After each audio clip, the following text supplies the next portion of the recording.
Hello hi friends, ತುಂಬ ದಿನಗಳ ನಂತರ ಇಲ್ಲಿ ವಿಡಿಯೋ ಶೇರ್ ಮಾಡ್ತಾ ಇದ್ದೀನಿ. ಯಾಕಪ್ಪ ಅಂತಂದರೆ ಮಗಳ ಮನೆಯಲ್ಲಿ ಪುಷ್ಪಾವತಿ ಆಗಿರೋದ್ರಿಂದ ವಿಡಿಯೋ ಎಲ್ಲ ಶೇರ್ ಮಾಡ್ಕೊಳ್ಳೋಕ್ಕಾಗಲಿಲ್ಲ. ಅದಕ್ಕೆ ಈ ವಿಡಿಯೋ ಎಲ್ಲ ಮಾಡ್ಕೊಂಡು ಇಟ್ಕೊಂಡು ಸೇವ್ ಮಾಡ್ಕೊಂಡು ಈಗ ಫ್ರೀ ಆಗಿರೋದ್ರಿಂದ ಸ್ವಲ್ಪ ಎಲ್ಲ ಶೇರ್ ಮಾಡ್ಕೊಳ್ತಾ ಇದ್ದೀನಿ. ಇದು ಬಂತು ಪಾರ್ಟ್ 2 ಭಾಗ ಮಾಡಿದ್ದೀನಿ, ಯಾಕಂದರೆ ಲಾಂಗ್ ವಿಡಿಯೋ ಆಗುತ್ತೆ ಅಂದ್ಬಿಟ್ಟು ಒಂದೊಂದು ಭಾಗ ಫಸ್ಟು ಪ್ರಿಪ್ರೇಷನ್ ಯಾವ ರೀತಿ ಇತ್ತು ಅಂತಂದು ವಿಡಿಯೋ ಮಾಡ್ಕೊಳ್ತಾ ಇದ್ದೀನಿ. ಪುಷ್ಪಾವತಿ ಆಗಿದ್ದ ದಿನವೇ ಅಂದರೆ ಅವತ್ತಿನ ದಿನವೇ ನಮ್ಮ ಕಡೆ ಗುಡ್ಲ ಶಾಸ್ತ್ರ ಅಂತ ಮಾಡ್ತಾರೆ. ನನಗಿಷ್ಟ ಇರಲಿಲ್ಲ, ಅತ್ತೆಯವರೆಲ್ಲ ಹಾಕಲೇಬೇಕು 2 ದಿನ ಅಂತ ಹೇಳಿದ್ರು. ಅವಳು ಅಷ್ಟೊಂದು ನಿದ್ದೆ ಕಟ್ಟೋದು ಎಲ್ಲ ಆಗಲ್ಲ ಅಂತ ಹೇಳಿದ್ರು, ಕೇಳಲಿಲ್ಲ. ಒಂದಿನ ಆದ್ರೂ ಅವಳು ನಿದ್ದೆ ಕಟ್ಟಲೇಬೇಕು ಅಂತ ಹೇಳಿಬಿಟ್ಟು ಎಲ್ಲ ಗುಡ್ಲ ಶಾಸ್ತ್ರಕ್ಕೆಲ್ಲ ರೆಡಿ ಮಾಡ್ತಾ ಇದ್ದಾರೆ. ಈ ವಿಡಿಯೋನ ಎಲ್ಲ ಶೇರ್ ಮಾಡ್ಕೋಬಾರ್ದು ಅಂತಂದು ಎಲ್ಲ ಹೇಳ್ತಾರೆ, ಆದರೆ ನಾನು ಮಗಳು ನೋಡಿಸ್ತಾ ಇಲ್ಲ, ಯಾವ ರೀತಿ ಪ್ರಿಪ್ರೇಷನ್ ಮಾಡ್ತಾರೆ ಅಂತ ನೋಡಿಸ್ತಾ ಇದ್ದೀನಿ. ನಮ್ಮ ಕಡೆ ಯಾವ ಪದ್ಧತಿ ಅಂತ ಇದರಲ್ಲಿ ತೋರಿಸ್ಕೊಡ್ತಾ ಇದ್ದೀನಿ. ಇನ್ನು ಮೇಲೇ ಎಲ್ಲ ಜಾಗ ಇತ್ತಲ್ವ, ಎಲ್ಲ ಶಾಮಿಯಾನ ಹಾಕೋರು ಎಲ್ಲ ಹಾಕ್ಕೊಂಡು ಜೋರಾಗಿ ಮಾಡ್ತಾರೆ. ನಮ್ಮ ಮನೇಲಿ ಸಿಂಪಲ್ಲಾಗಿ ಅಂದರೆ ಚಪ್ರ ಆ ಥರ ಎಲ್ಲ ಹಾಕಬೇಕು. ಆ ಥರ ಎಲ್ಲ ಟೌನಾಗಿ ಸಿಗೋದಿಲ್ವಲ್ಲ, ಜಸ್ಟ್ ಒಂದು 3 ಥರ ಸೊಪ್ಪು, ಹೊಂಗೆ ಸೊಪ್ಪು, ಬೇವಿನ ಸೊಪ್ಪು ಮತ್ತು ಅಂಕೋಲ ಕಡ್ಡಿ ಅದನ್ನು ಎಲ್ಲ ಇಟ್ಬಿಟ್ಟು ಎಲ್ಲ ರೆಡಿ ಮಾಡ್ತಾ ಇದ್ದಾರೆ. ಈ ಕಡೆ ಅವರೆಲ್ಲ ಪ್ರಿಪ್ರೇಷನ್ ಮಾಡ್ತಾ ಇದ್ದರೆ ಬಂದಿರೋರಿಗೆಲ್ಲ ಊಟ ಮಾಡಬೇಕಲ್ವ. ಇವಳು ಫಸ್ಟು ಅಂದರೆ 4 ಜನ ಅಣ್ಣ ತಮ್ಮಂದ್ರಲ್ಲಿ ಇವಳೊಬ್ಬಳೇ ಹೆಣ್ಮಗಳಿರೋದ್ರಿಂದ ಎಲ್ಲರೂ ಸಹ ಬಂದಿದ್ದರು. ಅವರಿಗೆಲ್ಲ ಊಟ ಅಂದರೆ ಅನ್ನ, ಸಾಂಬಾರು, ಪಾಯಸ, ಹಪ್ಳನ ಎಲ್ಲ ಮಾಡಿ ಸಿಂಪಲ್ಲಾಗಿ ಮನೆಯಲ್ಲೇ ಮಾಡಿದ್ವಿ. ಎಲ್ಲರೂ ಊಟ ಮಾಡ್ತಾ ಇದ್ದಾರೆ. ಅಷ್ಟರಲ್ಲೇ ಎಲ್ಲ ಅವಳಿಗೆ ಹೊಸ್ಗೆ ತುಂಬೋದು ಅಂದರೆ ಅಲ್ಲಿಂದ ನಮ್ಮ ಅತ್ತಿಗೆ ಬಂದಿತ್ತಲ್ವ, ಅವರು ಸಹ ಎಲ್ಲ ಒಡಲು ತುಂಬೋ ಶಾಸ್ತ್ರಕ್ಕೆಲ್ಲ ರೆಡಿ ಮಾಡ್ಕೊಳ್ತಾ ಇದ್ದಾರೆ. ಅದನ್ನೆಲ್ಲ ನಾನು ಇಲ್ಲಿ ವೀಡಿಯೋ ಶೇರ್ ಮಾಡ್ಕೊಳ್ತಾ ಇಲ್ಲ. ಇನ್ನು ಅದೆಲ್ಲ ಆದಮೇಲೆ ಒಂದು 5 ಡೇಸ್ ಆದಮೇಲೆ ಇಲ್ಲಿ ಪೇಂಟ್ ಹೊಡಿಸ್ಬೇಕು ಅಂತ ಫಿಕ್ಸ್ ಆದ್ವಿ. ಯಾಕಂದರೆ ಗೃಹ ಪ್ರವೇಶ ಆದ್ರಾಗಿಂದ ನಾವು ಪೇಂಟ್ ಹೊಡಿಸಿರಲಿಲ್ಲ ಮನೇಲಿ. ಈ ಥರ ಆದಮೇಲೆ ಹೊಡ್ಸೋಣ ಅಂತ ಫಿಕ್ಸ್ ಆಗಿರೋದ್ರಿಂದ ಈಗ ಪೇಂಟ್ ಅಂಗಡಿಗೆ ಬಂದು ಇಲ್ಲೆಲ್ಲ ಚಾಯ್ಸ್ ಮಾಡ್ಕೊಳ್ತಾ ಇದ್ದೀವಿ, ಯಾವ ಕಲರ್ ಯಾವುದು ಅಂತಂದು. ಅವೆಲ್ಲ ನೋಡಿಬಿಟ್ರೆ ತಲೆ ಕೆಟ್ಟು ಹೋಗ್ಬಿಡುತ್ತೆ, ಯಾವ ಚಾಯ್ಸ್ ಮಾಡೋಕ್ಕಾಗಲಿಲ್ಲ. ಈಗ ಇರೋ ಪೇಂಟೇ ಮನೇಲಿ ಯಾವುದಿದೆ ಅದನ್ನೇ ಮಾಡಲಿ ಅಂತ ಹೇಳಿಬಿಟ್ಟು ಅದೇ ಪೇಂಟ್ನೇ ಕಂಟಿನ್ಯೂ ಮಾಡಿದ್ವಿ. ಎಲ್ಲ ತೊಗೊಂಬಂದು ನೋಡ್ತಾ ಇರ್ಬೋದು.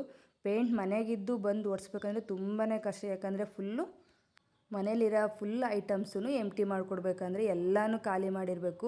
ಅಷ್ಟು ಸಾಮಾನು ಹೊರಗಡೆ ಹಾಕೋದಕ್ಕೂ ಆಗಲ್ಲ, ಫುಲ್ ಮೇಲಕ್ಕೆ ಶಿಫ್ಟ್ ಮಾಡಬೇಕು ಮತ್ತು ಕೆಳಗಡೆ ಇಡಬೇಕು. ತುಂಬ ಅಂದರೆ ತುಂಬ ಕಷ್ಟ ಆಯಿತು. ಯಾಕಂದರೆ ಪೇಂಟ್ ಹೊಡ್ಸಿದ್ರೆ ಇಷ್ಟೊಂದು ರಿಸ್ಕ್ ಇರ್ತಿರ್ಲಿಲ್ಲ ಅಂತ ಹೇಳ್ತಾಯಿದ್ರು. ನಾವು ಜಸ್ಟ್ ಪಟ್ಟಿ ಮಾಡಿಬಿಟ್ಟಿರೋದಕ್ಕೆ ಅದನ್ನೆಲ್ಲ ಒಂದು ಕಡೆಯಿಂದ ಗೋಡೆ ಉಜ್ಜುತ್ತಾ ಇದ್ರು ಅವರು. ಅಂದರೆ ಫುಲ್ ಪಟ್ಟಿ ಇದೆ, ಪೌಡ್ರು ಬೀಳ್ತಾ ಇತ್ತು, ಆ ಥರ ಎಲ್ಲ ಉಜ್ಜುತ್ತಾ ಇದ್ರು. ಈ ಫುಲ್ ಗೋಡೆ ಎಲ್ಲ ಬೆಳ್ಳಗಾಗಬೇಕಂದ್ರೆ ಉಪ್ಪಿನ ಪೇಪರ್ ರಫ್ ಇರುತ್ತಲ್ಲ, ಅದರಿಂದ ಫುಲ್ ಗೋಡೆ ಎಲ್ಲ ಉಜ್ಜಿ ಆಮೇಲೆ ಪೇಂಟ್ ಹಚ್ತಾ ಇದ್ದಾರೆ. ಡಬಲ್ ಕೋಟೆಡ್ ಪೇಂಟ್ ಹಚ್ಚಬೇಕು. ತುಂಬಾ ಚೆನ್ನಾಗಿ ಮಾಡಿಕೊಟ್ರು ಪೇಂಟು. ನಾವು ಒಂದು ವಾರದೊಳಗಡೆ ಮಾಡಿಕೊಡ್ಬೇಕಂತ ಹೇಳಿದ್ದಕ್ಕೆ ಅವರು ಸಹ ಅಷ್ಟೇ ಬೇಗ ಮಾಡಿಕೊಟ್ರು. ತುಂಬ ಥ್ಯಾಂಕ್ಸ್ ಅಂತ ಹೇಳ್ಬೋದು. ಯಾಕಂದರೆ ನಮ್ಗೆ ಹೇಳಿದ ಟೈಮ್ಗೆ ಮಾಡಿಕೊಟ್ರೆ ಬೇಗ ಆಗುತ್ತೆ ಕೆಲಸ ಅಂತಂದ್ಬಿಟ್ಟು. ನೋಡ್ತಾ ಇರೋದು ಹಾಲ್ ರೂಮಲ್ಲಿ ಸಹ ಯಾವ ರೀತಿ ಉಜ್ಜುತ್ತಾ ಇದ್ದಾರೆ. ನಾವು ಒಂದು ಸ್ವಲ್ಪ ಹೊತ್ತು ಕೈ ಉಜ್ಜಿಬಿಟ್ರೆ ನೋವ್ತಾ ಇರುತ್ತೆ, ಅಂಥದ್ದವರು ಫುಲ್ಲು ಗೋಡೆಯಿಂದ ಒಂದು ಪಾಯಿಂಟು ಬಿಡ್ದಂಗೆ ಎಲ್ಲ ಈ ಥರ ಉಜ್ಜಿ ಇಡ್ತಾ ಇದ್ದಾರೆ. ಇನ್ನು ಅದನ್ನೆಲ್ಲ ವೀಡಿಯೋ ಮಾಡ್ಕೊಂಡಾನೆ. ಇನ್ನು ಅಡುಗೆ ಮನೆ ಇರೋ ಪಾತ್ರೆ ಸಾಮಾನೆಲ್ಲ ನಾನು ಮೇಲ್ಗಡೆ ಹಾಕಿಬಿಟ್ಟಿದ್ದೆ.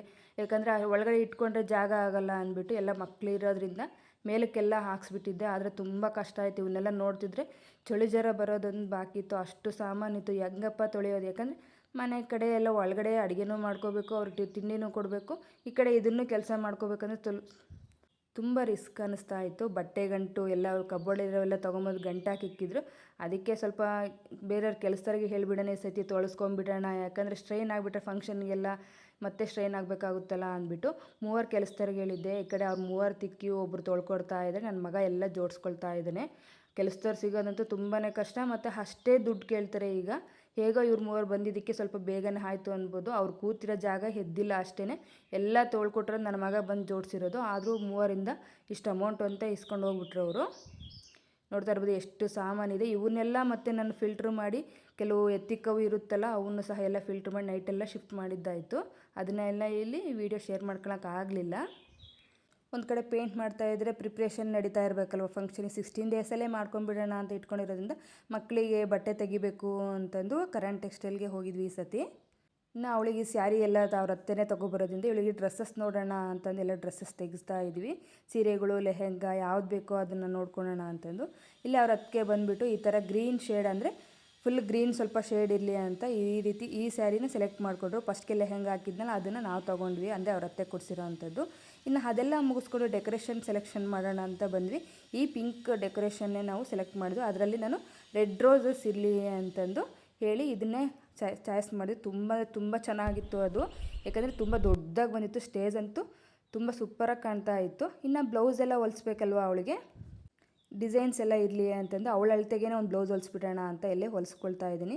ನಾನೆಲ್ಲ ಬ್ಲೌಸ್ ಎಲ್ಲ ಹೊಲಿಸ್ಕೊಂಡು ಆದಮೇಲೆ ಇನ್ನೇನು 3 ಡೇಸ್ ಇದೆ ಅನ್ನುವಾಗ ಫಂಕ್ಷನ್ಗೆ ಮೆಹಂದಿ ಎಲ್ಲ ಹಾಕ್ಸ್ಬೇಕಲ್ವ. ಅದಕ್ಕೆ ಅಕ್ಕರ ಮನೆ ಹತ್ರನೇ ಸ್ಕೂಲಿಂದ ಬಂದ ತಕ್ಷಣವೇ ಹಾಕ್ಬಿಡೋಣ, ಯಾಕಂದರೆ ನಾನು 9 ಡೇಸಿಂದನೇ ಆಗಲೇ ಸ್ಕೂಲಿಗೆ ಕಳಿಸ್ತಾ ಇದ್ದೆ.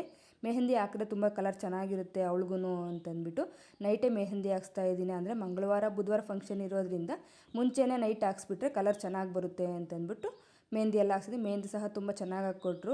ಮೇಕಪ್ಪರ್ಗೆ ಹೇಳಿದ್ವಿ. ಒಂದು ಕಡೆ ಎಲ್ಲ ಮೆಹಂದಿ ಎಲ್ಲ ಆದಮೇಲೆ ನೆಕ್ಸ್ಟ್ ಡೇ ಅಂದರೆ ಈ ತಟ್ಟೆಗಿಡೋದಕ್ಕೆಲ್ಲ ಕಜ್ಜಿಕಾಯಿ ಅವೆಲ್ಲ ಮಾಡಬೇಕಲ್ಲ. ನಮ್ಮ ಕಡೆ ಕರ್ಜಿಕಾಯಿ ಅಂತೀವಿ. ಮಾಮೂಲಿ ಪುಟಾಣಿ ಹಿಟ್ಟು, ಕಡಲೆ ಬೀಜ, ಕೊಬ್ಬರಿ, ಬೆಲ್ಲ ಎಲ್ಲ ಸೇರಿಸಿ ಮಿಕ್ಸಿಗೆ ಹಾಕ್ಕೊಂಡ್ಬಿಟ್ಟು ಈ ರೀತಿ ಉದ್ದುದ್ದ ಮಾಡ್ಕೊಳ್ತೀವಿ. ಕೆಲವರು ಅಂದರೆ ಬಾಕ್ಸ್ ಬರುತ್ತೆ ಅದರ ಅಚ್ಚು ಕರ್ಜಿಕಾಯಿ ಮಾಡೋ ಅಂತ ಅದರಲ್ಲಿ ಮಾಡ್ಕೊತಾರೆ. ನಮ್ಮ ಕಡೆ ಇದು ಇನ್ನೂ ಸ್ವಲ್ಪ ಉದ್ದುದ್ದನೇ ಮಾಡ್ಕೊಳ್ತಾರೆ. ಇನ್ನು ರವೆ ಉಂಡೆ ಮಾಡಿಬಿಡೋಣ ಅಂತಂದು ಇಲ್ಲಿ ರವೆ ಎಲ್ಲ ಹುರ್ಕೊಳ್ತಾ ಇದ್ದಾರೆ. ಅಕ್ಕನೂ ಸಹ ಇಲ್ಲೆಲ್ಲ ಪ್ರಿಪ್ರೇಷನ್ ನಡೀತಾ ಇದೆ. ನಾನು ಅತ್ತಿಗೆ ಎಲ್ಲರೂ ಸೇರ್ಕೊಂಡು ಮಾಡಿದ್ವಿ. ಆ ಕಡೆಯಿಂದ ಅಲ್ಲಿ ನಯನನು ಕೆಲವು ಐಟಮ್ಸ್ ಎಲ್ಲ ಮಾಡ್ಕೊಂಡು ತೊಗೊಂಬರ್ತೀನಿ ಅಂತ ಎಲ್ಲ ತೊಗೊಂಬರ್ತಾ ಇದ್ದಾರೆ. ನಾವು ಜಸ್ಟ್ ಇದನ್ನೇ ಮಾಡ್ಕೊಂಡ್ವಿ. ಅಲ್ಲಿ ಪಾಪುನ ಇಟ್ಕೊಂಡು ಅವಳಿಗೆಲ್ಲ ಮಾಡ್ಕೊಳಕ್ಕಾಗಲ್ಲ ಅಷ್ಟೊಂದು ಐಟಮ್ಸು ಅಂತಂದ್ಬಿಟ್ಟು ಈಗ ರವೆ ಉಂಡೆ ಎಲ್ಲ ಮಾಡಿ ಒಂದೊಂದು ಬಾಕ್ಸ್ ಎತ್ತಿಟ್ಕೊಳ್ತಾ ಇದ್ವಿ ತಟ್ಟೆಗೆ ಜೋಡಿಸ್ಕೊಳ್ಳೋದಕ್ಕೆ. ಒಂದು ಕಡೆ ಅಂದರೆ ಮಂಡಕ್ಕಿ ಉಂಡೆ ಸಹ ಎಲ್ಲ ವೀಡಿಯೋ ಮಾಡಿದ್ರು. ಆ ವಿಡಿಯೋ ಎಲ್ಲ ಮಿಸ್ ಆಗಿಬಿಟ್ಟಿದೆ. ಅವನ್ನೆಲ್ಲ ಇಲ್ಲ ಇರೋ ಅಂಥವನ್ನ ಶೇರ್ ಮಾಡ್ಕೊಂಡಿದ್ದೀನಿ ನಾನಿಲ್ಲಿ. ಇನ್ನು ನಾವು ಮಂಗಳವಾರ ಪೂಜೆ ಅಂದರೆ ಒಬ್ಬಟ್ಟು ಮಾಡಬೇಕು ಅಂತಂದರೆ ಮಂಗಳವಾರನೇ ಹಾಕ್ಕೊಂಡ್ಬಿಡ್ಬೇಕಲ್ವ. ಇಲ್ಲೆಲ್ಲ ಟೌನಾಗ ಸಿಗಲ್ಲ ಅಂತ ಅಪ್ಪ ಅಲ್ಲಿಂದನೇ ಕರ್ಕೊಂಬಂದಿದ್ರು ಭಟ್ರನ್ನ. ಅದಕ್ಕೆ ಇಲ್ಲಿ ನೈಟೇ ಬೇಗ ಮಾಡ್ಕೊಂಡ್ಬಿಟ್ರೆ ಒಬ್ಬಟ್ಟು ಬೇಗ ತೀಡ್ಬೋದು ಅಂತ ನಾವು ಸ್ವಲ್ಪ ಹೆಲ್ಪ್ ಮಾಡೋಣ ಅಂತ ಹೇಳಿಬಿಟ್ಟು ಎಲ್ಲ ಒಬ್ಬಟ್ಟಿಗೆ ರೆಡಿ ಮಾಡ್ಕೊಳ್ಳೋ ಅಂತ ಫಸ್ಟ್ಗೆ ಸ್ಟವ್ ಪೂಜೆ ಮಾಡಿಸ್ತಾ ಇದ್ದೀನಿ. ನಯನ ಸಹ ಸ್ಟವ್ ಪೂಜೆ ಮಾಡ್ತಾ ಇದ್ದಾಳೆ. ಫಸ್ಟು ನಾವು ಯಾವುದೇ ಕಾರ್ಯ ಸ್ಟಾರ್ಟ್ ಮಾಡಬೇಕಂದ್ರೂ ಒಂದು ಸ್ಟವ್ ಪೂಜೆಯಿಂದನೇ ಸ್ಟಾರ್ಟ್ ಮಾಡಿದ್ರೆ ನಮಗೆ ಒಳ್ಳೇದಲ್ವ. ಅದಕ್ಕೆ ಫಸ್ಟ್ ಇಲ್ಲಿ ಸ್ಟವ್ ಪೂಜೆ ಮಾಡ್ಕೊಳ್ತಾ ಇದ್ವಿ. ಈ ಕಡೆ ಎಲ್ಲ ಭಟ್ರು ಒಬ್ಬಟ್ಟಿಗೆಲ್ಲ ಹೂರಣ ಈ ರೀತಿ ಎಲ್ಲ ರೆಡಿ ಮಾಡಿಕೊಟ್ರು. ನಾವು ಸಹ ಎಲ್ಲ ಒಬ್ಬಟ್ಟು ತೀಡ್ತಾಯಿದ್ವಿ. ಒಬ್ಬರು ಉಂಡೆ ಮಾಡ್ತಾಯಿದ್ರು, ಒಬ್ಬರು ಮೈದಾ ಹಿಟ್ಟೆಲ್ಲ ಜೋಡಿಸ್ಕೊಡ್ತಾಯಿದ್ರು. ಈ ಥರ ಆದರೆ ಬೇಗ ಆಗುತ್ತೆ ಅಂತ ಅಂದ್ಬಿಟ್ಟು ಎಲ್ಲ ಫ್ಯಾಮಿಲಿ ಎಲ್ಲ ಸೇರ್ ಮಾಡ್ತಾಯಿದ್ವಿ. ನಮಗೆ ಗೊತ್ತಿರೋರೇ ಬಂದಿರೋದ್ರಿಂದ ಎಲ್ಲ ಒಬ್ರು ಈ ಥರ ನೋಡ್ತಾ ಇದ್ದೀರಲ್ಲ, ಒಬ್ರು ಉಂಡೆ ಮಾಡ್ತಾಯಿದ್ರು, ಒಬ್ರು ಈ ಥರ ಎಲ್ಲ ಮಾಡಿ ಒಬ್ಬಟ್ಟು ಮಾಡ್ತಾಯಿದ್ದಾರೆ. ಇನ್ನು ಒಬ್ಬಟ್ಟೆಲ್ಲ ಮಾಡೋ ಅಷ್ಟೊತ್ತಿಗೆ ಆಗಲೇ 12:30 ಆಗಿಬಿಟ್ಟಿತ್ತು. ಬೆಳಿಗ್ಗೆ ಎದ್ದ ತಕ್ಷಣ 5 ಗಂಟೆಗೆ ಪುಣ್ಯಾಹ ಮಾಡಬೇಕು ಅಂತ ಸ್ವಾಮೀಜಿ ಅವ್ರು ಹೇಳಿದ್ರಲ್ವ. ಅದಕ್ಕೆ ಎದ್ದು ರಂಗೋಲಿ ಹಾಕೋದಕ್ಕಾಗಲ್ಲ ಅಂತಂದ್ಬಿಟ್ಟು ನೈಟೇ ಇಲ್ಲೇ ರಂಗೋಲಿ ಹಾಕ್ತಾ ಇದ್ದಾರೆ. ಎಲ್ಲರೂ ಸೇರ್ಕೊಂಡು ರಂಗೋಲಿ ಎಲ್ಲ ಈ ಕಡೆ ನಯನನೂ ಸಹ ಎಲ್ಲ ಬಾರ್ಡ್ರ್ ಲೈನ್ ಎಲ್ಲ ಬಿಡಿಸ್ತಾ ಇದೆ. ರಂಗೋಲಿ ಅಂತೂ ತುಂಬ ಚೆನ್ನಾಗಿ ಹಾಕಿದ್ರು ಎಲ್ಲರೂ ಸೇರ್ಕೊಂಡು. ನಾನಂತೂ ಒಂಚೂರು ಇನ್ವಾಲ್ವ್ ಆಗಿರಲಿಲ್ಲ ಒಬ್ಬಟ್ಟು ತಟ್ಟೋದಕ್ಕಾಗಲಿ ರಂಗೋಲಿ ಒಯ್ಯೋದಕ್ಕೆ.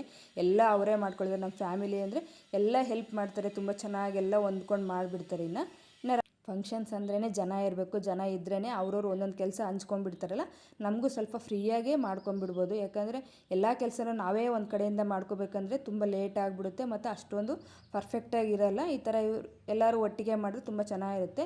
ರಂಗೋಲಿ ಅಂತೂ ತುಂಬ ಚೆನ್ನಾಗಿ ಬಂದಿತ್ತು. ಎಲ್ಲ ಕಾಂಬಿನೇಷನ್, ಕಲರ್ ಕಾಂಬಿನೇಷನ್ ಆಗಲಿ. ಇನ್ನು ನೆಕ್ಸ್ಟ್ ಪೂಜೆದು ವ್ಲಾಗು ಸಹ ಇಲ್ಲಿ ಶೇರ್ ಮಾಡ್ಕೊಳ್ತೀನಿ. ನೆಕ್ಸ್ಟ್ ವೀಡಿಯೋದಲ್ಲಿ ಶೇರ್ ಮಾಡ್ತೀನಿ. ಪುಣ್ಯಾಹ ಆಗಿದ್ದಿಲ್ಲ ಫಂಕ್ಷನ್ ಯಾವ ರೀತಿ ಆಯಿತು ಅಂದರೆ ಸ್ಟೇಜು ಡೆಕೋರೇಷನ್ದು ಎಲ್ಲ ಯಾವ ರೀತಿ ಬಂದಿತ್ತು ಮತ್ತು ಯಾವ ರೀತಿ ಅರೇಂಜ್ಮೆಂಟ್ಸ್ ಎಲ್ಲ ನಡೀತು, ಯಾವ ರೀತಿ ಫೋಟೋಶೂಟ್ ಮಾಡಿಸಿದ್ವಿ ಅನ್ನೋ ವೀಡಿಯೋಸ್ ಎಲ್ಲ ನಾನು ನೆಕ್ಸ್ಟ್ ವ್ಲಾಗಲ್ಲಿ ತಿಳಿಸ್ಕೊಡ್ತೀನಿ. ಅಂದರೆ ಪಾರ್ಟ್ 2 ವಿಭಾಗದಲ್ಲಿ.